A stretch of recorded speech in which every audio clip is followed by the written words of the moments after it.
I have this really specific moment in my life.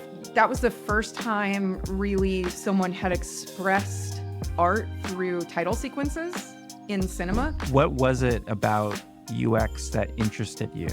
The idea that you could manipulate that membrane between the technology and the human felt really powerful.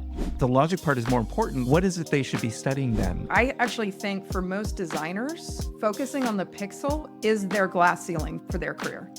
Unless you can let go of the pixel and start to focus on the logic and the rules of the system, you will not scale yourself. What advice would you have for someone? I talk to so many people who are like, oh, my career just happened to me. And I'm like, it's your most valuable financial asset. Make the choice with intention. Nothing is permanent. And it's highly dependent on the culture of the company that you're in and what's the ceiling of the discipline.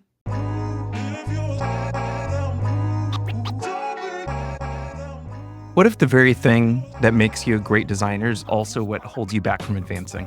Today's guest, Jenna Bilotta, shares a powerful insight that many UX designers need to hear.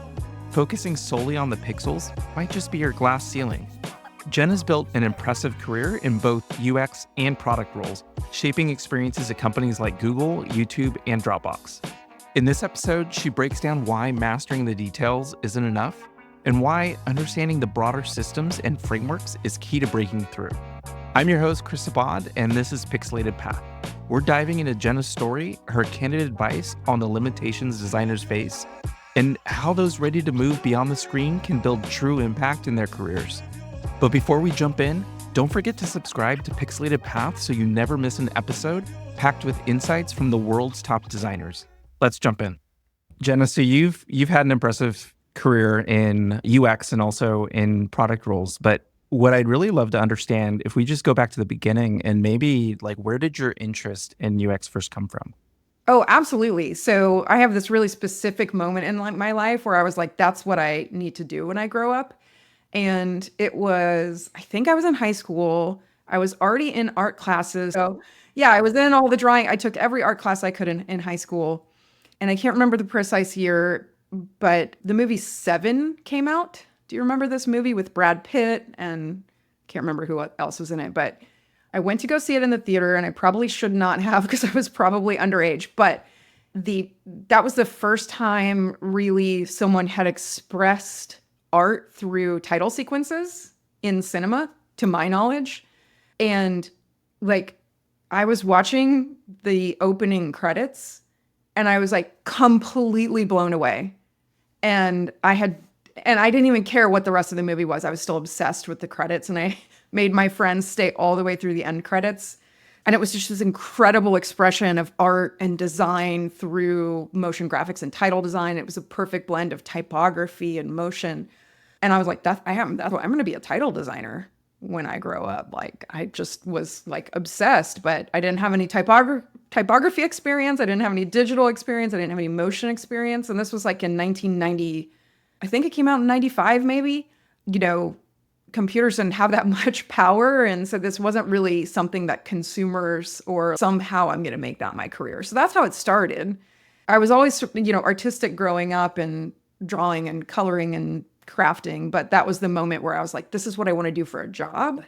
So then I went to art school to do that and realized, oh my gosh, there's so much other interesting design stuff I could do. I could do static typography. I could do this digital media thing, which was super new. And I didn't know about UX design until I took a class, maybe my sophomore year of college, which would have been around 1998. And my teacher, it was called Net Cultures. And it was all about the study of how the internet was changing humans' behaviors. And I took a very keen interest in it. And I was super interested in semiotics and all this sort of science about how technology changes us and vice versa.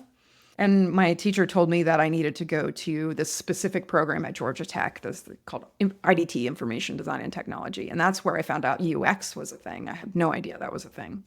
And this is largely predating widespread access to the internet and certainly predating smartphones or any kind of personal devices. Computers were still pretty expensive. So yeah, that's how I got into it.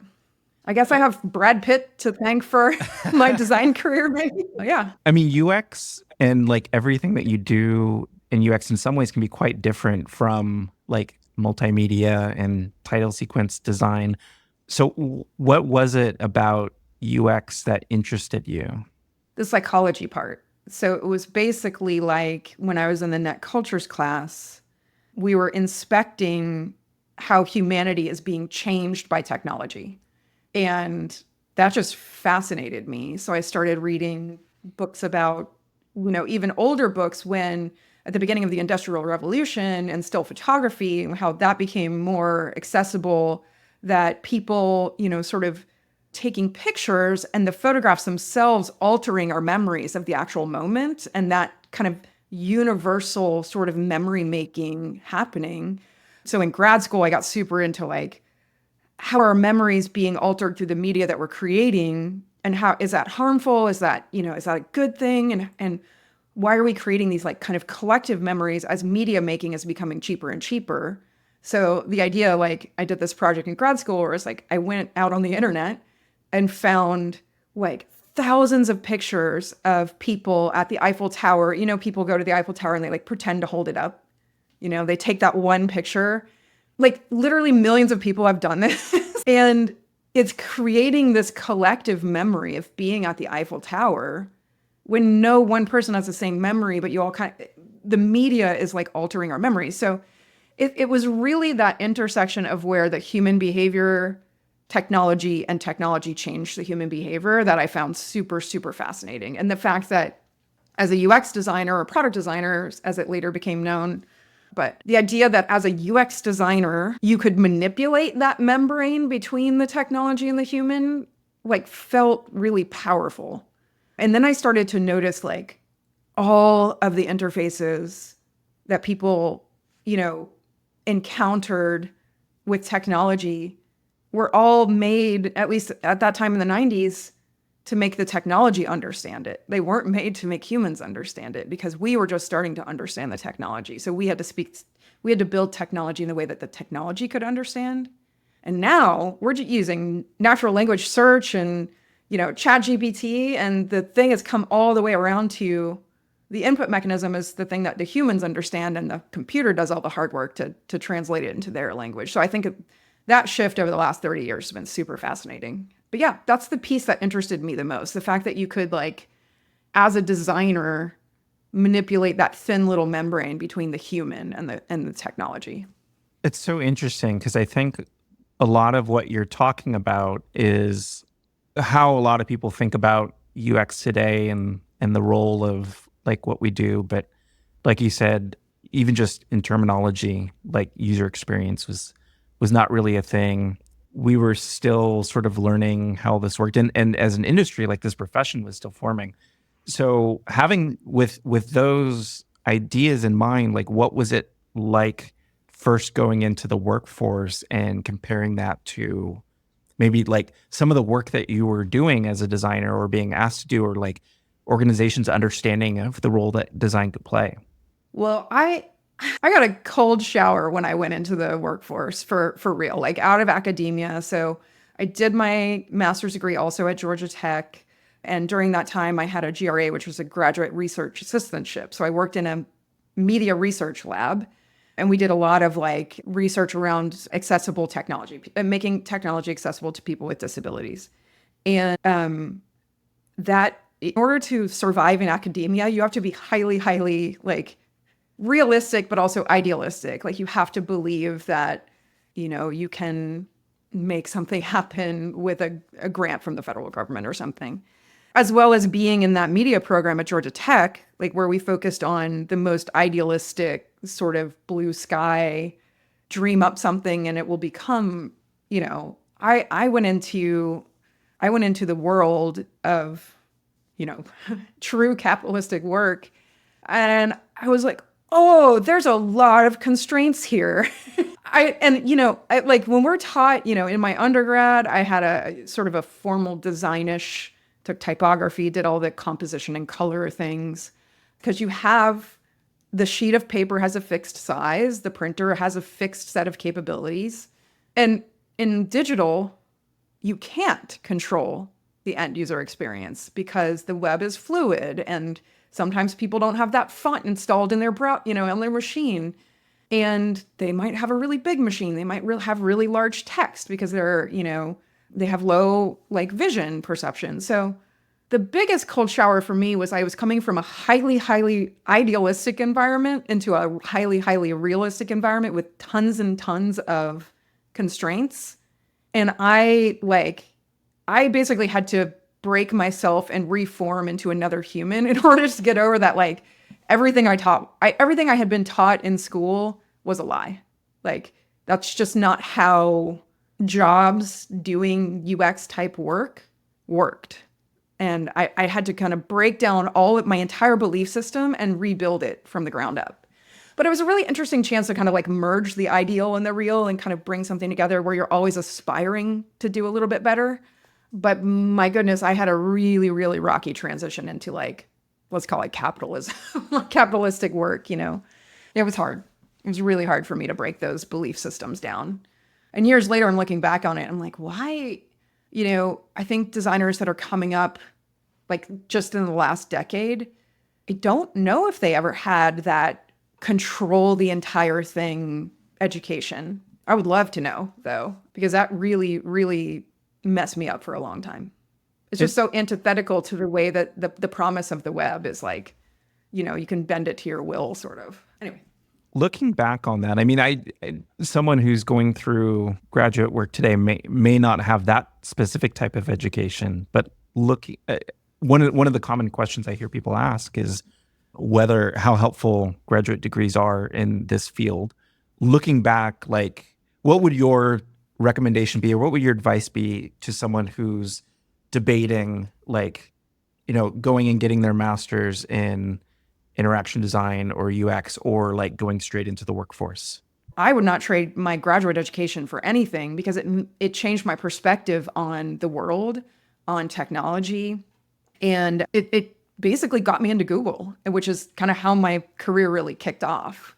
I did a few things before that, but Google kind of like was like it was the thing that like launched me into all of my other interests. So I don't know what I would tell someone. Yeah, I just really don't know. The value scale has tipped so significantly in the last 25 years that it might, depending on what it costs, it might not give you an edge anymore.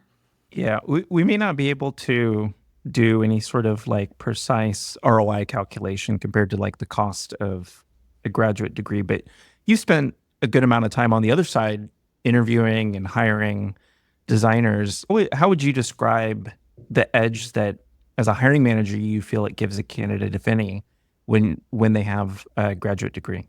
I mean, I think certainly for strategic work, if I was to hire, a researcher or a principal designer or a principal product manager that had subject matter expertise from a graduate degree in a certain area, that certainly gives an edge, right? Like if I'm trying to untangle some, really hard sort of like dev tooling thing, and somebody wrote their thesis on, how dev tooling has evolved and what it's going to become and how it's going to operate with natural, or like if somebody went to grad school and they studied AI models and natural language search and like what the future of that is, or voice inputs or something like that. Like I think grad school is all about going deep on a single topic, right? Like you get a little bit of a breadth, but it's not like undergrad where you have your foundational, humanities, and then in year 3 and 4, you kind of start to specialize a little bit. Grad school is like,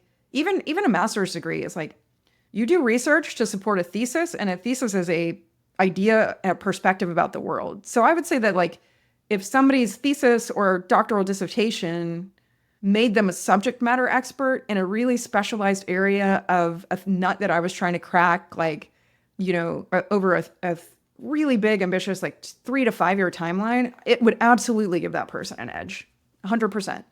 That's very helpful. And I think like AI is an easy stress test for that right now. Like people studying AI models, particularly particularly on the engineering side, are definitely getting an edge. Yeah. This may be a little bit of a tangent, but I don't know how much of that is happening in the UX field right now, but it seems like you may see more of that. Like, do you feel like that's important? Like, should we see people going through a focus and a deep research on like UX for AI? Is there enough depth there for that to be a master's thesis? Oh, absolutely. There's multiple thesis opportunities just inside the Venn diagram of UX and AI. I mean, even if you rewind 10 years, okay, you rewind 20 years, 15 years, you've got the birth of the smartphone, and UX all had to figure out, what does a gestural interface feel like?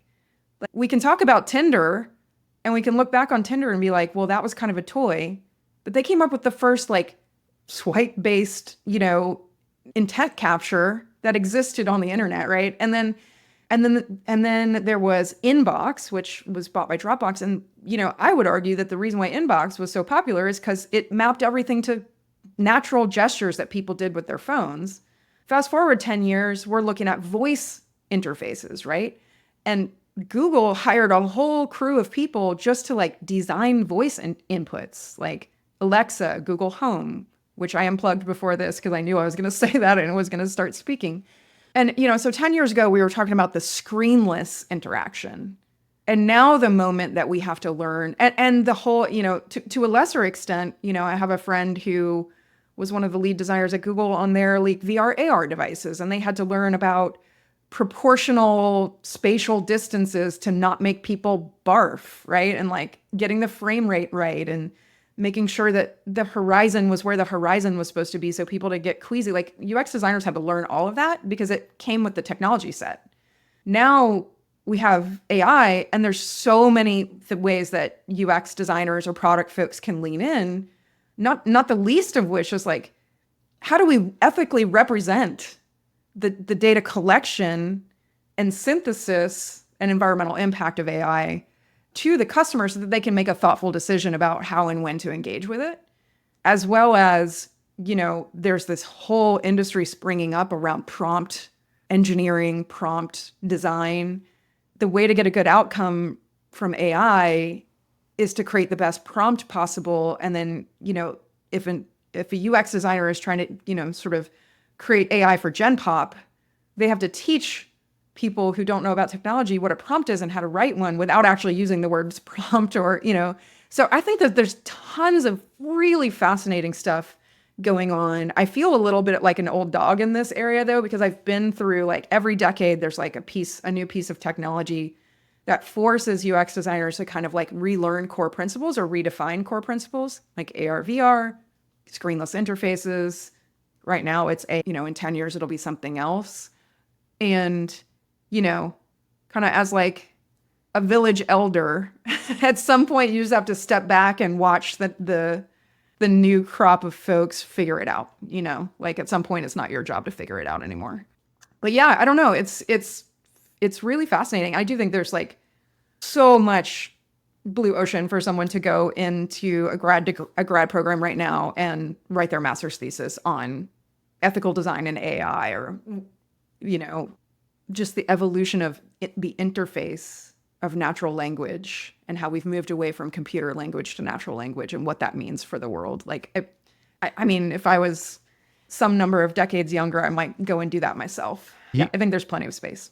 We were talking earlier about some, like a portion of your education included like being really hands-on with the details of what you were designing digitally, but doing it physically. So like, cutting out letters and spacing and adjusting kerning by hand, like that gave you a really good understanding of typography and some like really important fundamentals of graphic design. What is the equivalent of that for someone who is designing for AI? Like, are there like certain skills that you think are that important to learn that help someone do better when they're thinking about how to design for AI? I mean, I don't know about AI specifically, but I certainly have gone back to paper for a number of really hard, challenging like product and UX things. Like even as recently as like, when I was at Launch Darkly, we're trying to put this like longer term vision together. I got out a stack of white paper and a bunch of Sharpies and I was cutting out all these little like UX pieces and moving around and making like this flip book with paper. Or, way back in the day when I was a designer at YouTube and we were doing the migration from YouTube accounts to Google accounts, it was so complex and there were so many edge cases.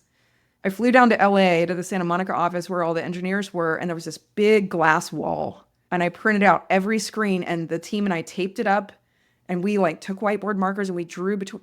I think there's something to that like physicality and like the idea that you can map these transient digital experiences to physical experiences to help you better understand the big picture of what you're trying to do.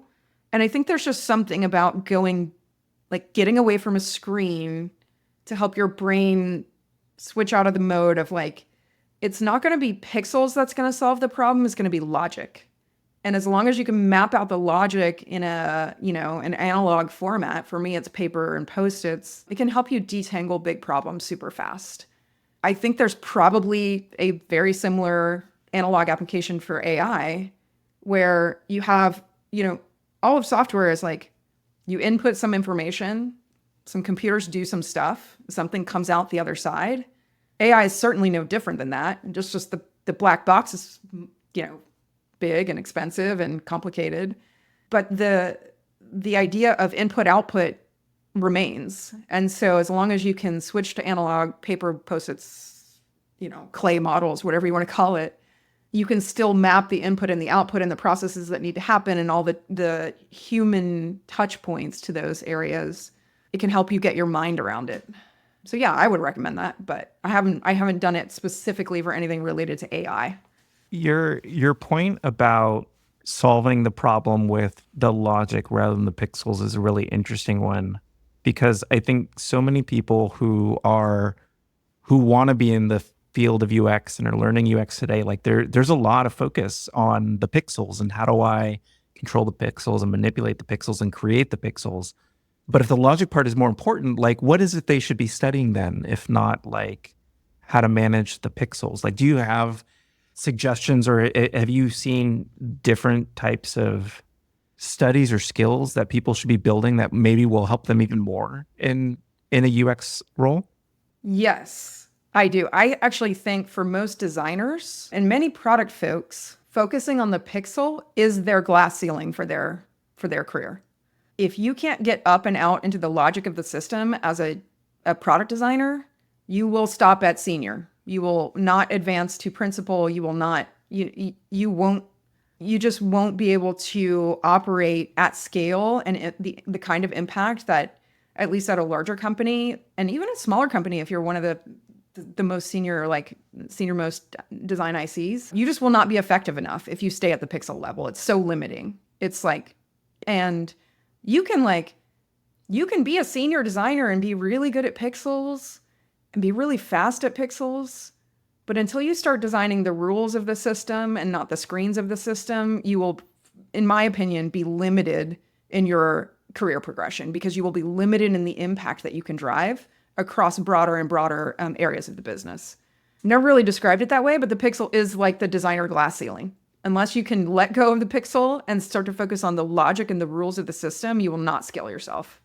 So the way that I've coached designers in the past to get up and out of this pixel trap is, yeah, you can start there because it helps you learn the foundations. It helps you understand when people do what and what should happen. That's all fine. You learn the pixels, but at some point, your impact will only grow and scale to the size it should be if you start thinking about frameworks and models and designing the rules of the system and not the screens of the system. And by that, I mean, every piece of software has a set of objects. Those objects have relationships to one another. Instead of sitting down and drawing the objects, like often this work looks like, let me open Excel and let me write down every object that's a noun and every object that's a verb. And how do the nouns, like this noun, verbs in this way? Okay, now there's a set of these nouns. Now, when the company wants to add something new, you can say, which bucket does this new object belong in? And then it just inherits all the rules of the system. You don't have to design anything. So this creates extensibility and durability at scale over the long haul. And I think until product designers specifically really understand, and it kind of goes all the way back to the beginning of my cold shower of entering the workforce, which is like designers want to control that experience. It's way more impactful, in my opinion, to control the rules of how the system should behave and how the objects relate to one another than to control anything on the screen. And I know that I have, moved my career more into product, and maybe that makes a lot of sense, but I just think the impact is so much greater. You can create more durable systems. You can create things that last 5 to 10 years versus 1 to 2 years. And frankly, I find redesigning the same piece of software over and over and over every 2 years super boring. So create something that matters, add the extensibility and scalability into the logic layer, and then free yourself up to do something much more interesting than redesigning, a commenting system for the millionth time in your career. It's just not, like, for me, it got boring. So I was like, okay, how can I increase my impact? All right, well, I'm going to establish okay, here's the set of objects. There's 5 categories of objects. They have these certain nouns that can perform on them. These objects relate to each the other objects in this way. And then you can throw any, n number of objects at that system, and you don't have to do any more design. Or maybe you stress test it here and there and you tweak some assumption you had, but you don't have to go back to zero. And I think that people design at the pixel level create brittle software. I mean, I guess it creates jobs because we keep having to redesign everything that's ever been created, but I think it's just sort of ineffective. One of the terms that you used earlier was like the difference between designing pixels and sort of needing to move into designing frameworks and models. And I know you're also thinking about writing a book on framework design. Is that what this is? Is that what you described? I am. That's exactly what this is. So you're getting a little teaser of the outline of my forthcoming book. As soon as I can move into semi-retirement, I have this book that's been knocking around in my head about basically how to level up your own personal design or product thinking by moving to this framework logic model. As you're developing these theories, maybe you haven't got it down to this point yet, but so the framework design in the way that you're describing, that's new to me, and maybe for a lot of people listening, it would be for them too. And if I'm a senior designer and I'm like, yes, that I want to break out beyond being a senior designer, I want to start moving into framework design. Your book is not out yet, so I can't read it. What's the crash course? What are some simple steps I could take to? I think the object mapping is step 1. Once you start to get your brain into abstracting the concepts of the objects away from their pixel representation in your system, a lot of things free up. And actually, I would propose that you do this on your wall or somewhere, the analog version of this. Get a Post-it, a couple color Post-its you want to do. And when we did this, when we were redesigning Launch Darkly from the ground up, we did this on a big whiteboard, and we had Post-its, one color Post-it for the nouns in the system. So flags, environments, projects, members. You want to map out every object in your system. You want to put a big star on the sort of the nucleus object. What is the core foundational object of the system of record, right? For Launch Darkly at the time, it was flags. And just so you can remember to kind of create some purity around the central value object. So then you map out all your nouns. Let's say it's on blue Post-its. And then you say, okay, what can you do in the system? And you map out all your verbs. Well, you can roll something out. You can turn a flag on. You can turn it off. You can edit the members. You can do all those things. So you map out all your verbs. Maybe those are on yellow Post-its. And then, usually you do this with a group of people so that you can have a shared understanding of the system. But then you say, okay, I'm going to categorize these objects. Well, these are the set of sort of primitives, flags, environments, whatever. These are the primitives around people, members, teams, this. When should these objects appear at each altitude? Should they change their form at each altitude? The lowest possible altitude might be when you're inspecting logs data, right? Logs data is a noun. Does a flag appear there? No, because it's below a flag, right? So and so that's kind of those are some common attributes where I would just start with the nouns and verbs, then look at the groupings of those things, how they relate to one another or not, and then map out the various altitudes of your product. When are you doing admin versus when are you looking at audit logs, and what's in between that? And then what are the delineations? One of the folks on my team at Launch Directly actually made this really interesting analogy to game design. So when you're in like a first person shooter or something, like the highest altitude is when you can see the map and you're like walking around. And then like the middle altitude is when you actually like are immersed in there. And then there's like an altitude below that that's like settings for all of your different weapons and things. And you're like checking your health and you're doing all these things. But what is the immersive layer supposed to feel like in your product? Like, and that's when that big star that you put on the sort of like atomic unit of your product becomes super important because that's what you want to design around. And once you have all that, like the pixels flow. Like, I don't know how to describe it, but the design becomes the easy part. The pixels become the easy part. Figuring out untangling like logic of really complex systems is both foundational and for me, the much, much harder part because there's so many things in UX design that are like well-worn paths that are not worth relitigating that you should just like bloop, copy and paste into your thing once you understand if the model maps to your model. I think the logic layer is way more complicated and way more important. Do you feel like this is an approach that I could apply to any type of software that I'm working on, or are there certain verticals or certain types of products where this is best applied? I think any vertical, I would just say the level of complexity of the product or the customer or the jobs to be done or the use case has to rise above toy level, right? Like if you're making like some lifestyle app that, I don't know, like puts a bow tie on everybody's picture in your photo library, you probably don't need to create a logic layer. Like you probably just, you know, there's a time and a place for those products. And I think, we all use them and they're awesome, but you don't need, it's like, hammering a nail in with a sledgehammer versus just pushing a push pin in. So I think it's just like the right tool for the right job. I certainly do not recommend, even within a single company and a single product, that every design or product work stream is a framework project. Like that's just not appropriate. You might do one a year or one every 18 months, but there are some applications of the framework mindset that you can apply to smaller problems. And I would it's like, how should this object behave when it's in the presence of other objects? But you don't have to actually design the whole logic layer. You should just, you just sort of design the context around a single object or a single relationship.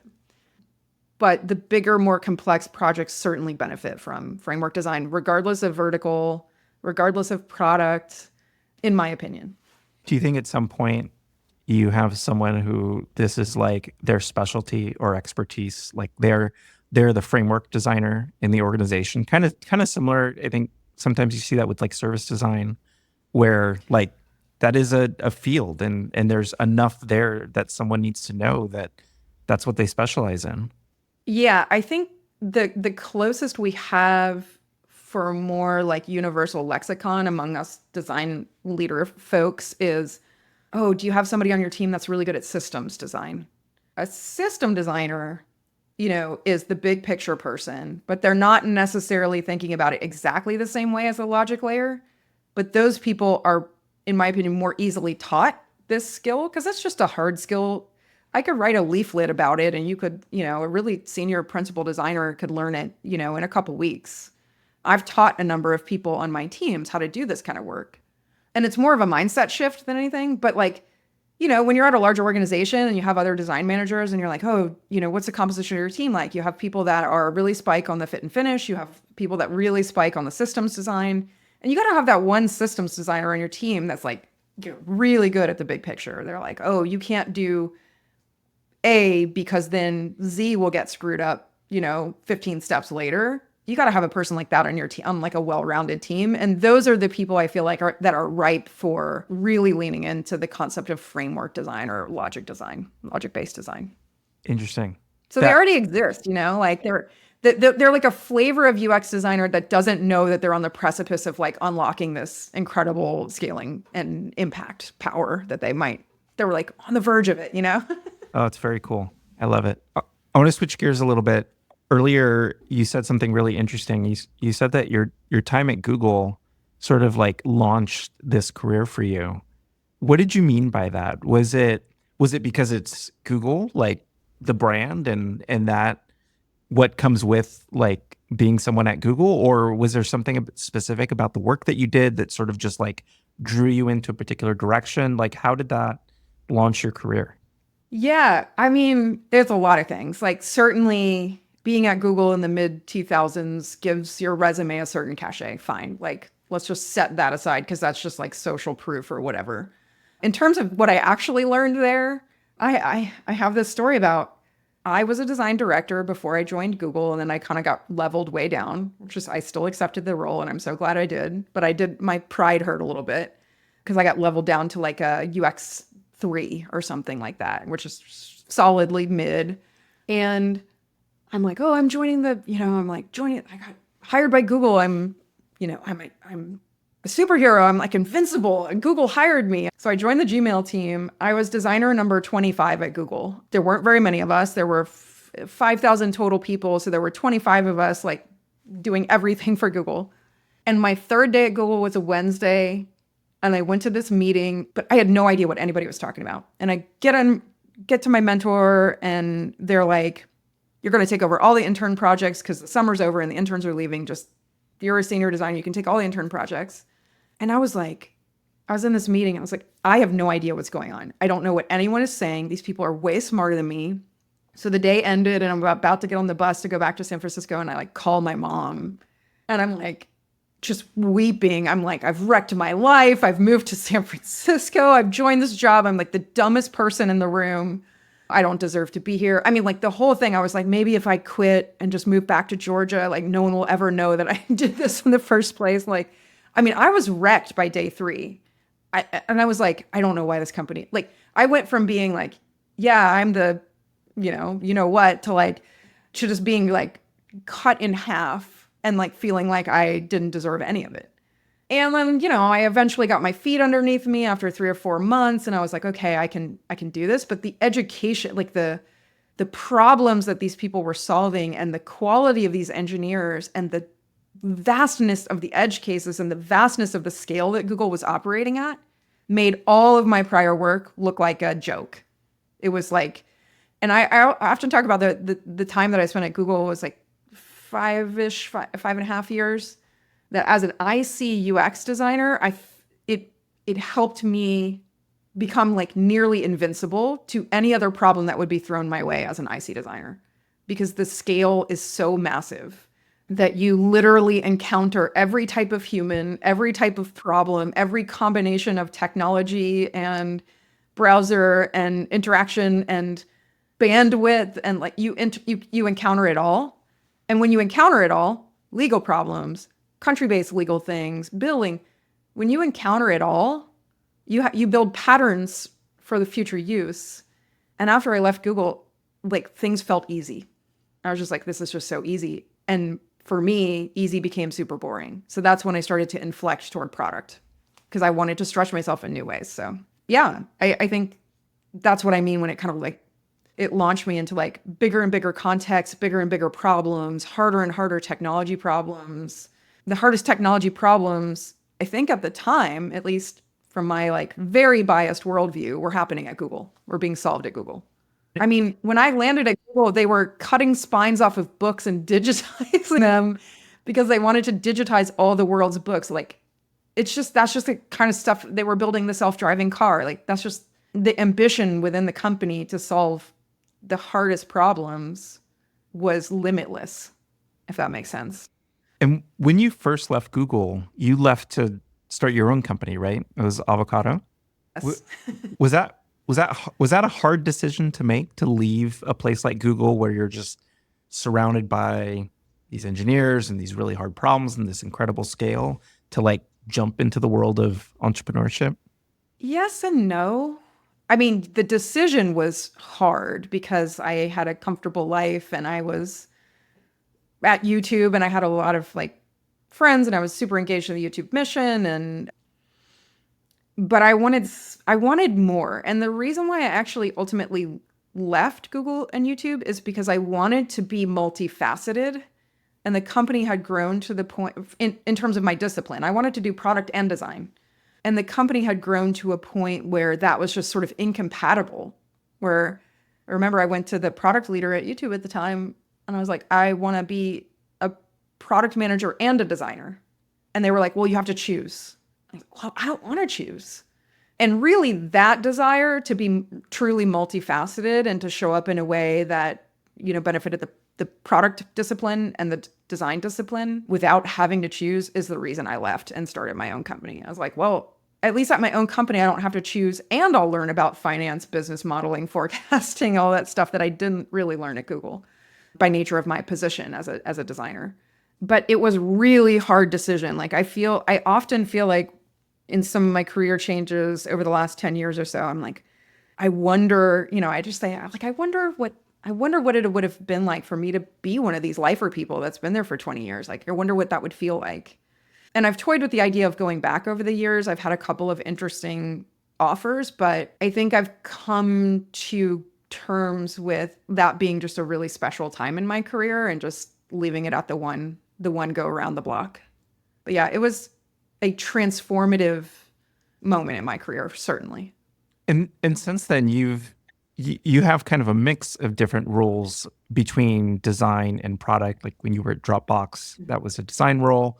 When you were at Launch Darkly, that evolved into what became a product role. Like right now, you're purely in a product role at Frame.io. How do you decide whether a product role or design role is what's right for you? I mean, it depends on the company and how they approach those disciplines. So if a company has, a really healthy respect for UX as a discipline, there's a seat at the table, they understand the business impact of what a design role could look like, and there's a business need for someone like me, then yeah, maybe I'll do some design. If the company doesn't have a super healthy respect for design and I can get in on the product side and help change that on the design side, then I'll go and do that. Or if the company just has a need. I think the thing about me is that I don't show up any differently depending on which company calls me product or which company calls me design. My brain is still the same. I still solve problems in a similar way. The context is, even as a designer, I would be like, hey, how are we driving revenue this? What's the instrumentation plan? I mean, you knew me at Dropbox. I was always talking about metrics and like impact and how are we driving the business KPIs? And, I remember having this meeting with Quentin. I kind of like forced him to mentor me while we were there. And I'm talking to him and he's just staring at me and I'm like, what? And he's like looking at his notes. He's like, are you sure you're a designer? I was like, well, no, I'm not. I'm like, it's just whatever people feel comfortable calling me. I always show up in the same way, wanting to learn. And I've learned a lot on the product side of the house and uppercase P, lowercase p product, and the design side of the house. I've learned a lot. I have been an IC practitioner longer on the design side because the first 10 years of my career were solely that. But when I was coaching designers, there's this path that when you start out as a designer, the scope and complexity grows over time, and the context in which you're solving problems grows over time. So first you solve a problem that's just a widget, just maybe a drop down, maybe you're doing a date picker, and that's a big challenge for somebody who's just coming into UX because there's a lot of complexity there. Then you're designing like maybe a section of the page. Then you're designing the page. Then you're designing a whole flow. Then you're designing a whole product. You're the lead designer of an entire product. Then you're designing a suite of products, and then the context of the problem that you're trying to solve becomes, who am I designing for? I'm designing for multiple persona types, ideal customer profiles. I'm designing for this industry, but there's an adjacent industry that's really interesting that we want to go grab. And a designer can think like that, but I just kind of woke up one day and I was like, the context in which I was solving problems was so large, I felt like interchangeable as a product leader. And so that's when I started becoming a little bit more of a chameleon, like kind of fluid. But, I think my point is that over the last 10 to 15 years, I've had lots of different job titles, but like my brain has always been this, like I don't change really. And so it's like whatever suits the company to call me, I'm going to bring the same type of value that I always have, which is a blend of how to leverage a user experience in a product to drive customer value that drives a business KPI. Whether I'm solving a design problem or product problem, I feel like those are the same at this point in my career. So Yeah. I think even people who maybe are at the beginning of their careers, I think there are a subset of people who do sort of feel like they are walking this line between what is typically considered a product manager and product manager responsibilities versus a designer and a designer responsibilities.